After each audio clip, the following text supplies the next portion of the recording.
Good morning student, science class 9 chapter 3 session 4। इससे पहले वाले सेशन में अपन ने कुछ सरल यौगिकों के सूत्रों के बारे में, किस प्रकार से रासायनिक सूत्र लिखते हैं उसके ऊपर अपन ने डिस्कशंस किया था। एक दो एग्जांपल के ऊपर अपन आज डिस्कशंस करेंगे। नेक्स्ट है हमारा कैल्शियम ऑक्साइड। कैल्शियम का प्रतीक होता है Ca और कैल्शियम ऑक्साइड लिखते समय ऑक्साइड में ऑक्सीजन को अपन किससे लिखेंगे, O से लिखेंगे। इसकी संयोजकता अगर अपन निकालें तो कैल्शियम का परमाणु क्रमांक जो होता है वो होता है आपके 20, तो 2, 8, 8 और 2। तो बाह्यतम कोश में इलेक्ट्रॉन की संख्या कितनी है कैल्शियम के पास? 2। और ऑक्सीजन के पास देख रहे तो -2 कम है। कैसे है? तो ऑक्सीजन का परमाणु क्रमांक होता है आपका 8, 2, 8 और 6, 16 होता है, क्योंकि ऑक्सीजन जो होता है वो द्विपरमाणुक होता है। 6 यानी कि इसमें 2 इलेक्ट्रॉन की क्या है, कमी है, तो हमने यहाँ पे -2 लिख दिया। यहाँ पे 2 इलेक्ट्रॉन ज्यादा है इसलिए अपन ने +2 लिख दिया।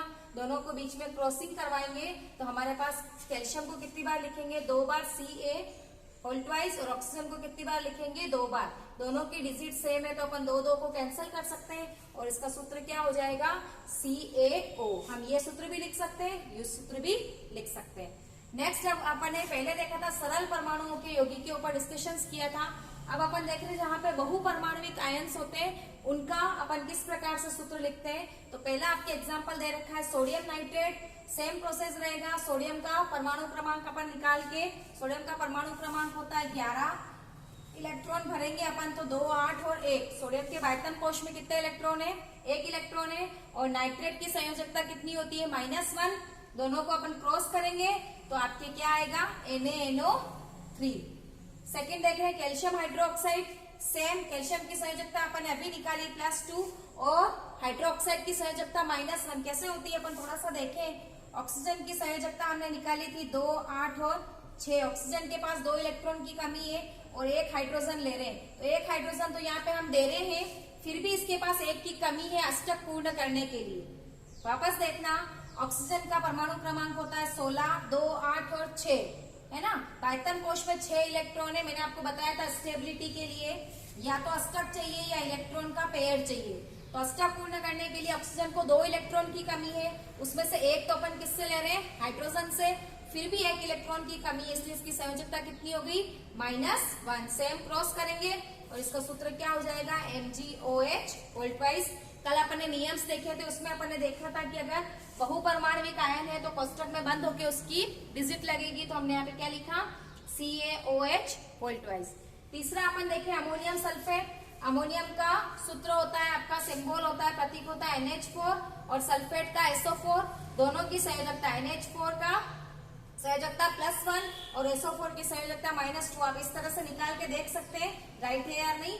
दोनों के बीच में क्रॉस करेंगे और हमारा सूत्र क्या बनेगा, NH4 whole twice SO4, ammonium sulphate. इसके आगे के सेशन में अपन देखें तो आणविक द्रव्यमान किसको कहते हैं, किसी पदार्थ का आणविक द्रव्यमान उसके सभी संगठक परमाणु के द्रव्यमान का योग होता है। यानी कि जो भी यौगिक हमने लिया है वो जिस जिस परमाणु से मिलकर बना है उस परमाणु के द्रव्यमान का योग जो होगा वो आपका क्या कहलाएगा, आणविक द्रव्यमान कहलाएगा। और इसकी इकाई जो होती है वो आपकी म्यू होती है। एग्जाम्पल्स के थ्रू अगर इसको समझे तो H2O का और HNO3 यानी कि जल और नाइट्रिक अम्ल का अपन आणविक द्रव्यमान निकालें तो जल का परमाणु द्रव्यमान कितना होता है, 1। ऑक्सीजन का परमाणु द्रव्यमान कितना होता है, 16। अपन दोनों को जोड़ेंगे, चूंकि हाइड्रोजन हमने 2 लिए इसलिए 2 × 1 + 16 तो कितना हो जाएगा, 18 म्यू। देखते हैं HNO3 का निकाले तो हमको पता है कि हाइड्रोजन का परमाणु द्रव्यमान कितना होता है, 1 होता है। नाइट्रोजन का परमाणु द्रव्यमान कितना होता है, 14 होता है। और ऑक्सीजन का परमाणु द्रव्यमान कितना होता है, 16 होता है। देख रहे हैं हम, हाइड्रोजन हमारे पास 1 है तो 1 प्लस नाइट्रोजन कितना है, 1 है, 14 प्लस ऑक्सीजन हमारे पास 3 है तो 16 × 3 है ना। तो 1 + 14 + 16 × 3, 16 को 3 से गुणा करेंगे तो कितना आएगा, 48। इसको अपन जोड़ेंगे तो आपका लगभग कितना आएगा, देखते हैं। 48 + 1 45, 45 और 10 55, 55 और 4 कितना हो रहा है आपके, लगभग 59। देखेंगे इसको वापस, एक हाइड्रोजन का नाइट्रोजन का 14 होता है, ऑक्सीजन का 3, यानी कि आप इसको ऐसे भी लिख सकते हैं 16 + 16 + 16 या 16 × 3, दोनों एक ही बात है। अब इसको आप ऐड करेंगे तो देखेंगे 3, 1 2 3 4 5 और 1 6, कितना आंसर आया हमारे 63 आंसर आया। तो आप इसको 16 × 3 भी लिख सकते हैं ब्रैकेट में, और 16 + 16 + 16 करेंगे तो भी आपका सोल्व सही रहेगा। नेक्स्ट अपन देख रहे हैं सूत्र इकाई द्रव्यमान, दोनों ही सेम है, केवल इसमें अपन आयन को थोड़ा सा फोकस करते हैं। सभी संगठक के परमाणु द्रव्यमान का योग जो होता है वो आपका सूत्र इकाई द्रव्यमान कहलाता है। देखिए ऊपर भी अपन ने यही देखा कि कोई भी यौगिक बना है उसमें जितने भी अणु है, परमाणु है, उन सबके द्रव्यमान का योग। यहाँ पे भी अपन वही चीज ले रहे हैं, लेकिन यहाँ अपन आयनों से युक्त यौगिक ले रहे हैं। जैसे फर्स्ट आपका एग्जाम्पल है NaCl, जिसको अपन क्या कहते हैं, सोडियम क्लोराइड। देखेंगे यहाँ पे अपन देखेंगे आणविक द्रव्यमान ले रहे हैं, सोडियम का कितना होता है 23 म्यू, क्लोरीन का होता है 35.5 म्यू, दोनों का निकालेंगे तो सोडियम हमारे पास एक ही है इसलिए 1 × 23, क्लोरीन भी हमारे पास एक ही इसलिए 1 × 35.5, दोनों को अपन प्लस करेंगे तो हमारा आंसर कितना आएगा 58.5। एक और एग्जांपल अपन देख रहे हैं, यहाँ पे कैल्शियम का कितना होता है लगभग आपके 40 और क्लोरीन का हमको पता है 35.5। देखेंगे कैल्शियम हमारे पास एक है तो 40 प्लस क्लोरीन हमारे पास 2 है तो कितना हो जाएगा 35.5 × 2 लिखो, या आप 35.5 + 35.5 भी कर सकते हैं। दोनों को बीच में अगर अपन टोटल करें तो लगभग हमारे आंसर कितना आना चाहिए 111 म्यू। आप देखेंगे 35 × 2 करेंगे 70, 70 + 0.5 1 यानी कि 71, 71 + 40 आपका कितना हो जाएगा 40 + 71 = लगभग आपके आंसर कितना आएगा 111 म्यू। तो दोनों के बीच में आपको डिफरेंस भी पता होना चाहिए और दोनों के बीच में आपकी जो समानता है, इक्विलिटी है, वो भी अपने को क्लियर होनी चाहिए। नेक्स्ट अपन देख रहे हैं इस चैप्टर का सबसे एंड वाला पार्ट, मोल संकल्पना, जिसको लगभग 1896 में ओस्टवाल ने मोल शब्द दिया था और 1967 में इस संकल्पना को अपन ने मान लिया था। इसके जो भी रासायनिक विज्ञान थे या जो भी इसके थ्रू नियम सिद्धांत को वेरिफिकेशंस करते उन्होंने वेरीफाई किया था। मोल संकल्पना क्या होती है, उससे पहले आपके एक आवोगाड्रो साइंटिस्ट थे, उनके सम्मान में एक संख्या निकाली गई थी जिसको अपन आवोगाड्रो नंबर कहते हैं, जिसका मान होता है 6.0221407 × 10⁻23।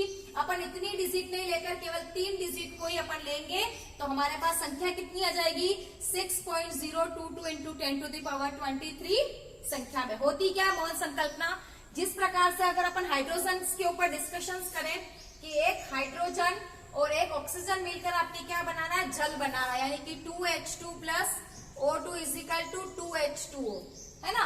तो 2 × 2 यानी कि 4 हाइड्रोजन और ऑक्सीजन का होता है 16 × 2 यानी कि 32, 4 + 32 यानी कि आपके 36 ग्राम जल बनता है। किससे, 2 हाइड्रोजन और 2 ऑक्सीजन से। सेम प्रोसेस आपके यही चल रहा है कि मोल के एक निकाय में पदार्थ की वह मात्रा जिसमें ये मान या इतना कण उपस्थित होता है उसको अपन क्या कहेंगे 1 मोल।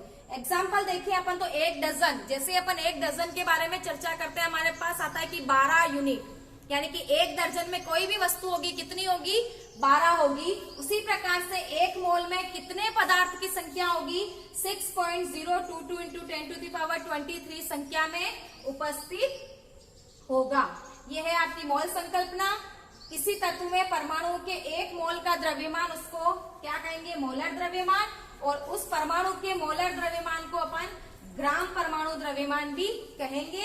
एग्जाम्पल अगर इसका अपन देखें कि हाइड्रोजन परमाणु का द्रव्यमान 1 म्यू होता है तथा हाइड्रोजन का ग्राम परमाणु द्रव्यमान कितना होगा 1G, और हाइड्रोजन का मोल कितना होगा तो आवोगाड्रो नंबर कितना 1.022 × 10⁻23 मोल, आवोगाड्रो नंबर और द्रव्यमान। मैंने यहाँ पे लिखा है मोल, आवोगाड्रो नंबर और द्रव्यमान, यानी कि मास के बीच में क्या कोरिलेशन होता है। तो हम देखते हैं कि कार्बन का 1 मोल किसके बराबर होगा, या तो 12 ग्राम कार्बन के, क्योंकि कार्बन का परमाणु क्रमांक होता है 6, लेकिन कार्बन का द्रव्यमान कितना होता है 1 कार्बन परमाणु का 12, इसलिए मैंने यहाँ पे क्या लिखा है 12 ग्राम कार्बन, तथा 1 मोल कितना होगा, तो 6.022 इंटू 10⁻23 कार्बन के परमाणु। ये तीनों के बीच में कोरिलेशन से आप चाहे 1 ग्राम हाइड्रोजन कहो, 1 मोल हाइड्रोजन कहो, दोनों ही इक्वलिटी में क्या होंगे, लगभग समान होंगे। तो हमने 3rd चैप्टर का लास्ट सेशन आज देखा था, जिसमें अपन ने सरल सूत्र देखे थे, फिर बहु परमाणु कायनों के सूत्र देखे थे। आप अलग अलग एग्जाम्पल लें, संयोजकता निकालें, उससे पहले आप परमाणु क्रमांक याद करें, बाह्यतम कोश में उपस्थित इलेक्ट्रॉन की संख्या निकालना सीखें। उसके बाद में आप इसके सूत्र का निर्माण कर सकते हैं। साथ ही हमने आणविक द्रव्यमान, सूत्र इकाई द्रव्यमान और मॉल संकल्पना के बारे में डिस्कशन किया। हमारा चैप्टर यहीं पर खत्म होता है। नेक्स्ट सेशन में नए चैप्टर के साथ हम फिर कंटिन्यू करेंगे। Thank you.